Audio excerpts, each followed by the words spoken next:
अस्सलाम वालेकुम। आज का जो हमारा रिव्यू है CYT मेंटोर में वो V20 है। V20 के चार्जिंग पोर्ट के अंदर इशू जो आता है स्लो चार्जिंग का।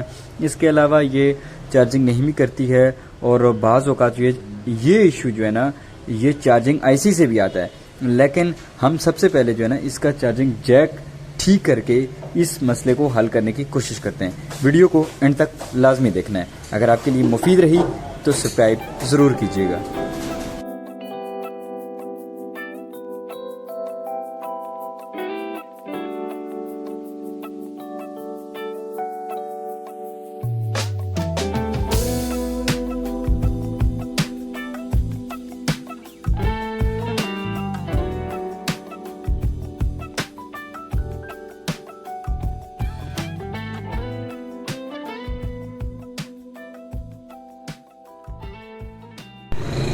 दोस्तों, इसको डिसेंबल करते वक्त इस बात का एहतियात कीजिए कि इसके जो नीचे चार्जिंग पोर्ट के बराबर में भी दो छोटे छोटे बारीक नट होते हैं जो अमूमन लोगों को नज़र नहीं आते, जिसकी वजह से वो अपनी फ्रेम को ब्रेक कर देते हैं। तो काइंडली उसका एहतियात कीजिएगा।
दूसरे मोबाइल फ़ोन के मुकाबले में वीवो का जो चार्जिंग जैक है वो कदरे ज़्यादा सख्त और मजबूत होता है। अगर कंपनी पैकिंग की बात की जाए तो इसको निकालने के लिए आपको आलमोस्ट जो अपनी हीट का जो चैनल 2 है 350 पर जो है ना रखना होगा, तब ये इजीली आप इसको उखाड़ सकते हैं। 350 से अबव भी हो सकता है लेकिन एटलीस्ट 350 ज़रूर होना चाहिए।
ज़ेरे नज़र तस्वीर में आप देख सकते हैं कि ये जो 4 पॉइंट हैं इनको आप जितना अच्छी तरह खाली करेंगे इतनी अच्छी तरह आपकी स्ट्रेप, आपका जैक जो है ना वहाँ पे मजबूती उसकी होगी, उसकी पकड़ जो है ना वो ज़बरदस्त होगी, ग्रिप जिसको बोलते हैं। तो ये इनको खाली करने का यही तरीका था। आप इसके ऊपर काविया रखें और एक दफ़ा उसको झाड़ें। जैसे ही काविया रख के ज़ोर से झाड़ेंगे तो ये आप ऑटोमेटिक निकल जाएगी, वरना आपको सख्त वायर यूज़ करना पड़ेगी जो कदरियाल ज़्यादा सख्त होती है। और उसको आपने सोल्डिंग जितनी अच्छी और मजबूत सोल्डिंग देनी है इसकी पॉइंट को, इतनी ही आपका जैक मजबूती से लग जाएगा।